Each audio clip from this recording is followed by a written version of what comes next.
Very good morning to all. So நம்ம இதில் பார்த்தீங்கன்னா டிசிசிபி மற்றும் எஸ்ஆர்பி, ஸோ மத்திய கூட்டுறவு வங்கி மாநில தலைமை கூட்டுறவு வங்கிகளுக்கான ஆட்சேர்ப்பு எப்போ வரும் அப்படின்றது தேர்வுகளுடைய பெரிய எதிர்பார்ப்பாக இருந்தது. ஸோ நம்மளும் இந்த ஆகஸ்ட் செப்டம்பரில் அந்த நோட்டிஃபிகேஷன் அனௌன்ஸ்மெண்ட் வரும்னு சொல்லிட்டு ப்ரீவியஸாக வந்து சொல்லியிருந்தோம். ஸோ லாஸ்ட்டாக இந்த வீடியோஸும் வந்து மேக் பண்ணி போடலை. நம்மளும் ஒரு ஆர்டிஐ இன்ஃபர்மேஷன் வந்து ஃபைல் பண்ணியிருந்தோம். நமக்கு அதுக்கான ரிப்ளை லெட்டர் கூட இது வரைக்கும் வரல. என்னுடைய 27 நாட்கள் வந்து நமக்கு கணக்கு வந்து வருது. ஸோ எப்போ கார்டுங்கள் ஃபில்அப் பண்ணப்படும், ஸோ எவ்வளோ வேகன்சிஸ் இருக்குது அப்படின்றது தான் அந்த ஆர்டிஐயுடைய ஃபைல் பண்ண இன்ஃபர்மேஷன். ஸோ அது சம்மந்தமாக நமக்கு எப்போ அப்டேட் கிடச்சாலும் நான் உடனடியாக வீடியோ மேக் பண்ணி போடுறேன்றதையும் நான் ப்ரீவியஸாக ஒரு 2-3 டேஸ் பிஃபோர் வந்து வீடியோவில் போட்டு மேக் பண்ணி சொல்லியிருந்தேன். ஸோ இந்த சமயத்தில் இன்றைக்கி வந்து ஒரு செய்தித்தாளில் வந்து ஒரு குறிப்பு வந்து வெளியிட்டிருக்காங்க. என்ன அப்படின்னா, கூட்டுறவு வங்கிகளில் உதவியாளர்கள் நியமிக்க முடிவு அப்படின்னு சொல்லி தமிழக அரசு நடவடிக்கை எடுத்திருக்கிறதா வந்து சொல்லியிருக்காங்க. கூட்டுறவு வங்கிகளில் உதவியாளர் பதவியில் 2000 பேரை நியமிக்க அரசு முடிவு செய்துள்ளது அப்படின்னு சொல்லியிருக்காங்க. இதற்கான அறிவிப்பு விரைவில் வெளியாக உள்ளது. ஏற்கனவே பணிபுரிவோருக்கு பதவி உயர்வு வழங்குவது உள்ளிட்ட பணிகளை மேற்கொண்ட பின் காலிடங்கள் நிரப்பப்படும் என கூட்டுறவுத்துறை அதிகாரிகள் தெரிவித்தனர் அப்படின்னு சொல்லிட்டு ஒரு ஷார்ட் நோட்டீஸான இன்ஃபர்மேஷனாக கொடுத்துருக்காங்க. இது சம்மந்தமாக நம்ம ஆல்ரெடியே எவ்வளோ வேகன்சிஸ் இருக்குது அப்படின்றத வந்து குறிப்பிட்டு சொல்லியிருந்தோம். எக்ஸாக்டாக இந்த எஸ்ஆர்பிக்கா இல்லை மத்திய கூட்டுறவு வங்கிக்கா அப்படின்றத வந்து தெளிவாக வந்து விளக்கம் கொடுக்கல.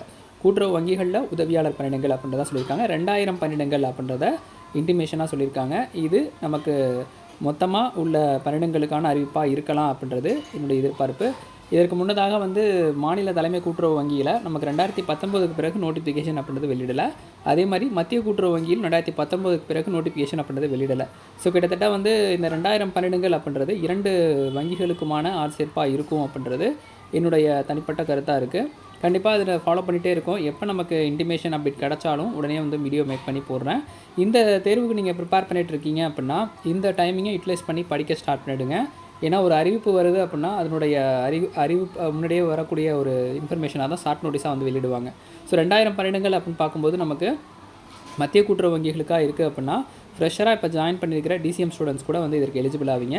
அதே மாதிரி ஆல்ரெடி கம்ப்ளீட் பண்ண ரெகுலர் ஸ்டூடெண்ட்ஸ், இர்ரெகுலர் ஸ்டூடெண்ட்ஸாக இருக்கட்டும், இல்லை டிபார்ட்மெண்ட்டில் ஒர்க் பண்ணுற கேண்டிடேட்ஸாக இருக்கட்டும், இதனுடைய ஆப்பர்ச்சுனிட்டியை நல்லபடியாக பயன்படுத்திக்கணும் அப்படின்றத நம்மளுடைய ஒரு பெரிய எக்ஸ்பெக்டேஷனாக இருக்குது. இதற்கான புத்தகங்கள் அப்படின்றது நம்ம வந்து கொடுத்துட்டு வந்துட்டுருக்கோன்றது ப்ரீவியஸாக புக்ஸ் பர்ச்சேஸ் பண்ண ஸ்டூடெண்ட்ஸ்க்கு வந்து தெரியும். எல்லாருமே ரீடெஸ்ட் பேட்ச் வந்து கண்டக்ட் பண்ணுங்கள் சார், எப்போ அறிவிப்பு வருதுன்ற மாதிரிலாம் நிறையா வாட்ஸ்அப்பில் வந்து நமக்கு மெசேஜஸும் வந்துட்டு இருந்தது. ஸோ எந்த இன்டிமேஷனும் இல்லாமல் நம்ம ஒரு ரீஸ்டார்ட் பண்ணுறதுங்கிறது உங்களுக்கும் ஒரு என்கரேஜ் பண்ண முடியாத சூழ்நிலை ஆகிடும். ஸோ அதனால் நமக்கு அந்த ஷெடியூல்லாம் வரட்டும் அப்படின்றதுனால ஹோல்டு பண்ணி வச்சுருந்தோம். கூடிய டெஸ்ட் பேட்ச் சம்மந்தமான அறிவிப்புகளை வந்து வெளியிடுறோம். புத்தகங்கள் வந்து பர்ச்சேஸ் பண்ணணும்னு நினைக்கிறவங்க டிஸ்கிரிப்ஷனில் வாட்ஸ்அப் நம்பர் இருக்குது. புத்தகங்கள் வேணுங்கிறவங்க வாட்ஸ்அப் பண்ணிவிட்டு புக்ஸ் நீங்கள் வந்து ஆர்டர் பண்ணிக்கலாம். ஸோ லாஸ்ட் டைமில் இந்த டிஎன்எஸ்டிசி பார்த்திங்கன்னா அப்படி தான் என்ன பண்ணிட்டாங்கன்னா, எக்ஸாமினேஷன் இப்போ வராதுன்னு சொல்லிட்டு ஹோல்ட் ஆகிட்டு லாஸ்ட் ஒரு 10 டேஸில் அவ்வளோ ஆர்டர் வந்து பண்ணிவிட்டு எங்களாலே டெலிவரி பண்ண முடியாத சூழல் வந்து ஆகிடுச்சு.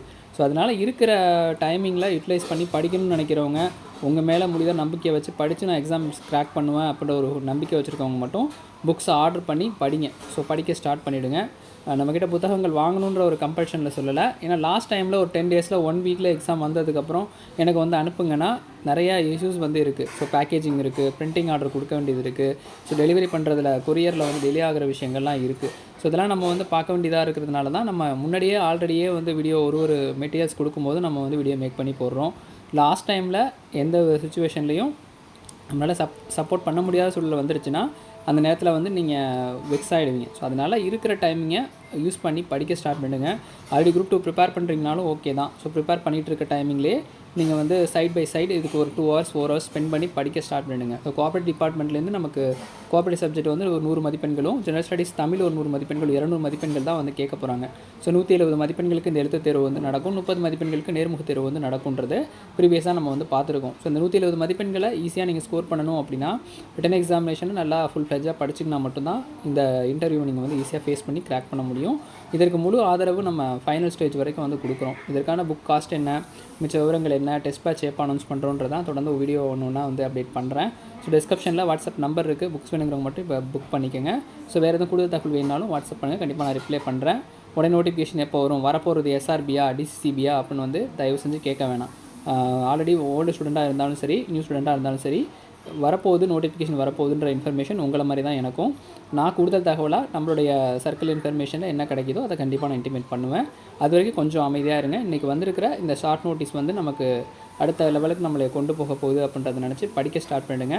ஹோல்ட் பண்ணி வச்சுருக்க மாணவர்கள் வந்து திரும்பி ரீஸ்டார்ட் பண்ணுங்கன்றது தான் நம்முடைய கருத்தாக இருக்குது.